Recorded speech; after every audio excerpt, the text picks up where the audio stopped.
Hello, my name is Debo, and welcome to my Overwatch blog for Season 2 Competitive for the day of September 15th. As always, you can watch me on twitch.tv/spsdebo, check out my videos on YouTube at DeboSCS2, and also follow me on DeboSCS2 for Facebook and Twitter to learn about my newest videos and updates. I hope you guys enjoy.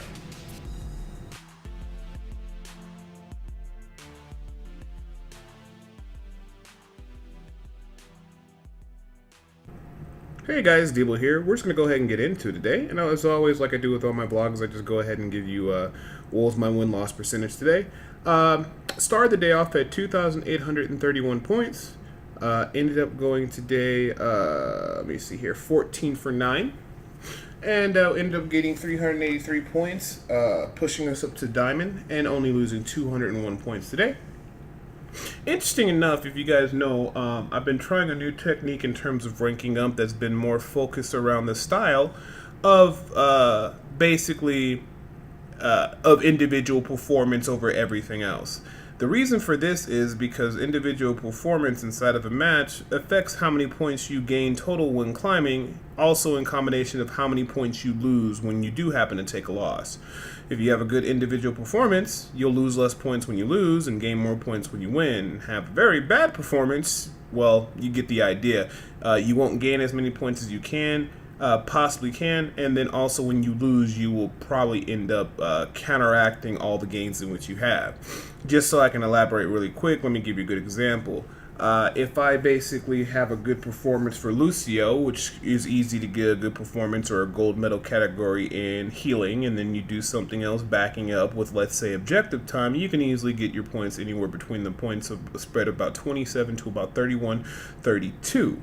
You can even get up to 35 depending on what your third or fourth category is if you happen to get it, which means basically if I have a good game doing good healing, which is gold medal level, and then I also have good objective time, which is pushing the payload, or on an assault map just being on the point, and then I happen to get a third category, let's say objective kills, which is gold, or if I just happen to get gold eliminations or something like that, or even all four, the more points that I get, better I do, more points I get, the better I do. Even when I lose, the less points I lose. So with that theory in mind, the idea is just to always make sure Lucio, which can easily get the highest amount of healing done on the team, always has gold medal healing and always has the highest amount of healing done on the team, followed by making sure his secondary option, which is really easy to get for actually helping out the team, or basically individual skill or individual medal that he can get, his objective time. So as long as we make sure we have those two categories maxed out, or gold, and we're getting gold medals in those categories, we can significantly reduce the loss of the points we get when we do take a loss, and then keep gaining every time we get a win. 31 points, or for the most point, like I said, usually it's between 27 to 32 points we can gain, whereas the highest loss we'll lose is between 18 and 21. If I get a 21 point loss, even if I only get 27 points, I'm still gaining 6 points a game if I'm only maintaining 50-50. But more realistically, you'll be losing about 18. Let's say we lose 20 points and we gain 30 points to keep math very simple. Even if I win one, lose one, if I always make sure my performance is good in the parties or inside of a match, and I'm always gaining 30 for a win, 20 for a loss, as long as I maintain a 50% win ratio, then I will always net 10 extra points, because my individual performance and based how I do, making sure I always make sure I get the two categories in gold, will make it so that, I will always get 30 points when I win, and if I lose, I only lose 20, which means I'll get a net game of 10 points. Not going to be the fastest amount of climbing, but I will keep climbing the more games that I run. So let's just say I had a 50-50, played 10 matches that day, won 10, lost 10. That means if I were to basically do this throughout the whole day, 10 matches that I win, 30 points each, 300 points. Whereas, if I lose 10 matches, okay, 200 points would be lost. And then basically the difference is I'd be gaining 100 points. I'd only gain 100 points for that day, but I'm still climbing as opposed to not climbing at all. Which, in my opinion, is very easy to do to get a 50% win rate now. If I get more wins and losses, and of course that means I'm going to get more points. This was the final game that concluded me in getting me into Diamond. I've just got let's say a couple numbers for you guys to study upon. The major thing in which I've noticed is that in these games, the reason why we lose is either we get out-comped, which basically means they picked a better team comp than we did. That's the major reason why we lose, or people's negative attitudes. If people's attitudes are negative or still a certain way, I find that people still, they get a little negative here and there as we've been getting higher, closer to diamond, but a lot of more people are stuck in their ways, or simply people don't want to pick the strongest hero possible. Lucio is a very strong healer. He has AoE heals, very, very strong. He should be paired with a Zenyatta, or he should be paired with an Ana. That's just kind of how the meta is shifting. Ana with a Reinhardt, Ana with the Roadhog is a very strong combination. If you can't play Ana very well, then you can play Zenyatta, because Zenyatta will offer Discord. His Discord debuff will make targets take 30% more damage, and his ult can counter a lot of different things. Nothing against Mercy, but if you're running Mercy on defense, which is a risk, you would probably run Mercy in combination with a Ana or a Zenyatta. But in all honesty, I just tell people you're just better off running a Lucio. He's a lot harder to kill by himself. He doesn't need his teammates to protect him. For the most part, Lucio can get away from his targets if played correctly, duck and dive around corners, and speed boost away. He also is very good at getting your targets to where they need to.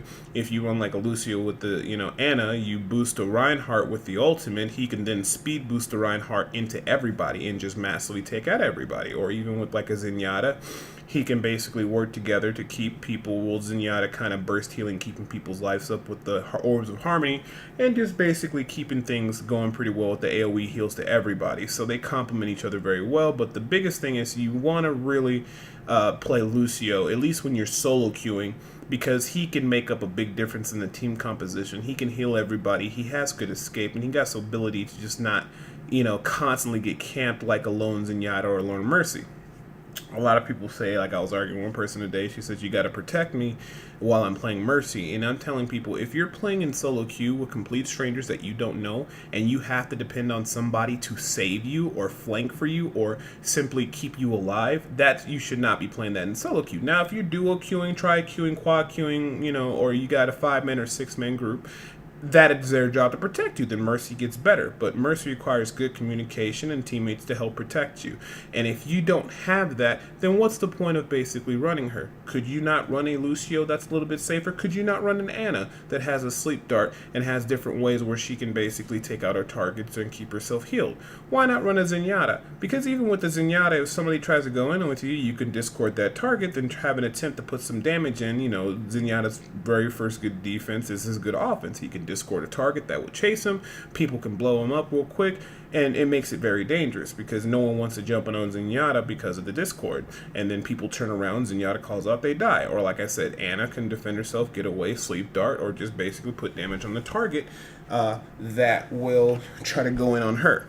So I consider Lucio just one of those really solid solo queuers, along with certain picks like Soldier 76, Reinhardt, and also Roadhog. There's just certain champions that are really good at solo queue and doesn't necessarily need the support of the remainder of your team. As long as you're a solid player of that character, then you'll do all right.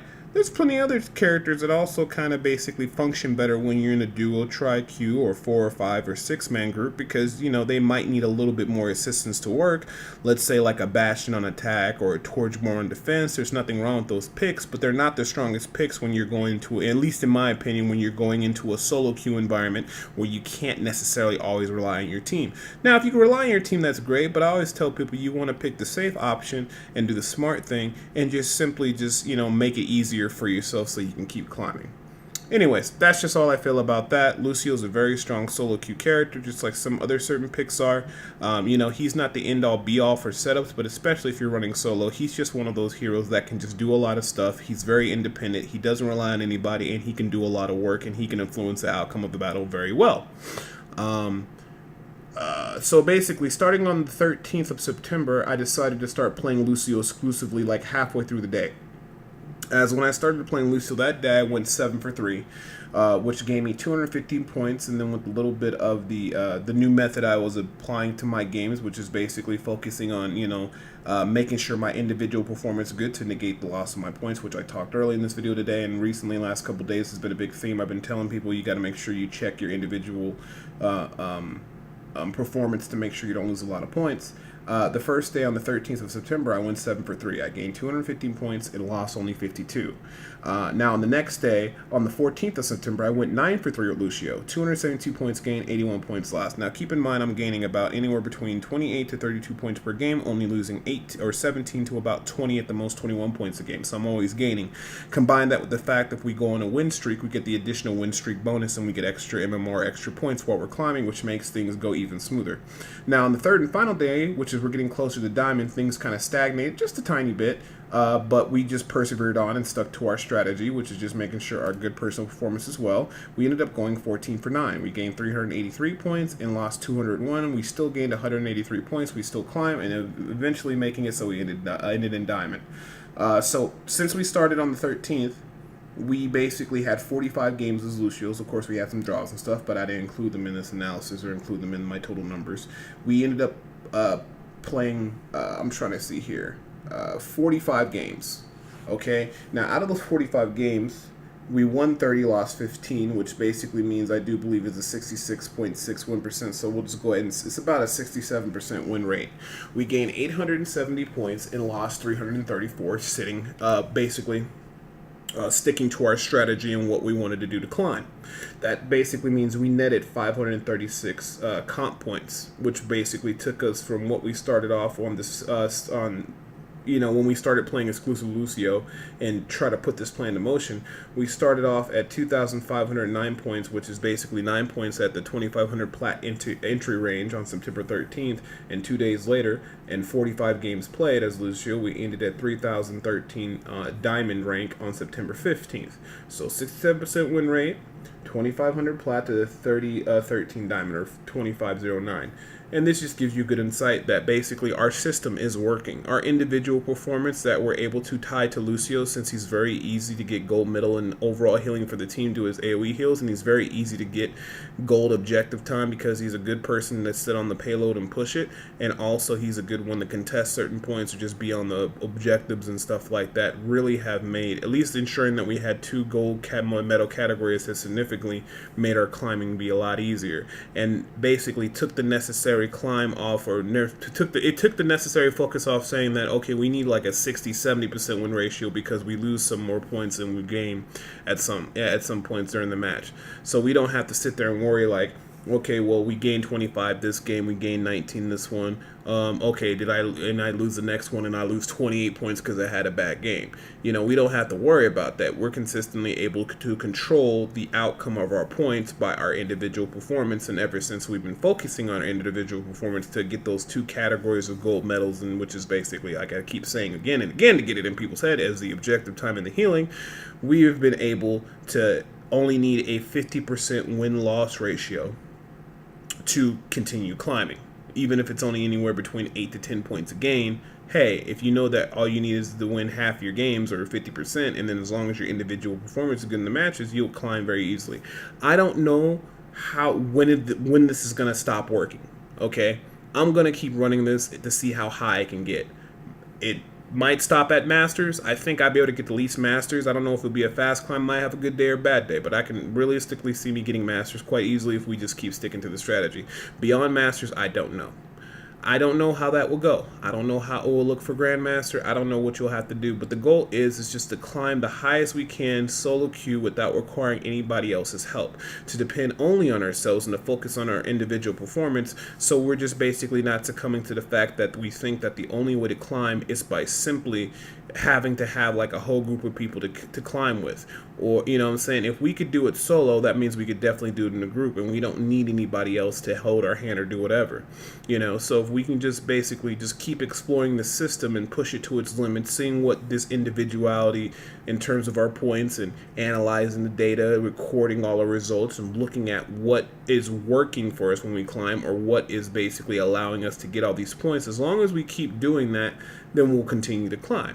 And once we get to a certain point where we hit maybe mid-master or high-master or even grandmaster, if we get that lucky, we can at least reflect and say that, hey, if we play solo queue as these are certain individual heroes, and we make sure we get these 2 categories as gold, or 3 categories, and we always focus and make sure that we accomplish our individual performance rating and making sure it's well, then hey, as a solo queue person, you can at least, hey, we can at least get to masters, or hey, we can at least get to mid masters. And then it might come to a point when you do hit a certain hard ceiling where it's pretty much next nigh to impossible to climb up to grandmaster or get even higher, unless you are group with other people. And if it got to a point where you're mid-master and you hit to a point where you just simply need a group with other people, then that would kind of make sense. But then that kind of goes back to the point of why we should have a solo queue, which is, max 2 people you queue with, or a group setting where you basically queue as a team. They have a team ladder, which is 3 or 6, even if the match timer goes longer. It's going to be interesting next couple weeks to see how we keep progressing onward and how we're doing. But like I said, I was very happy after all those days of just sitting there recording all our resorts, looking at all our points and identifying the reason why we weren't climbing effectively, and realizing what we needed to do. That once we actually saw what was affecting our individual climbing rate, we took a plan, we took an initiative, took all the data we gathered, looked at our gameplay, saw what we did wrong, applied it, and we are actually climbing very comfortably now. So I'm excited for that. Instead of just succumbing to saying that it's the game system, or basically just saying, it's other players. And I agree, sometimes it can be other players. We have figured out a way to carry ourselves and do the best that we can, regardless of what our teammates are. And that's what the overall goal is. So, like I said, as you saw in that match, I got objective kills, objective time, and healing done. So our individual performance was great. And this game ended up netting us to the diamond level. Got a little guide coming out soon, or at least information that's going to spread this and what I did as a Lucio, because people said you can't carry as support, so look forward to that coming out soon on my YouTube channel. But as always, man, I appreciate you guys watching these videos. My name is Debo. If you guys want to see the previous blog, make sure you guys check that out. In the bottom left-hand corner, that'll take you to the previous blog. If you want to see the next video, you can click the bottom right-hand corner. Then, of course, if you haven't already, you haven't subscribed to the channel, just go ahead and click that middle orange button down there, and that'll go ahead and let you to take you to my page so you can subscribe to it on YouTube. As always, I appreciate you guys watching these videos. Good luck with your competitive matches, and I hope this blog was able to give you insight to help you climb during this Season 2 of Overwatch. As always, my name is Debo, and I hope you guys have a great day. I'm out.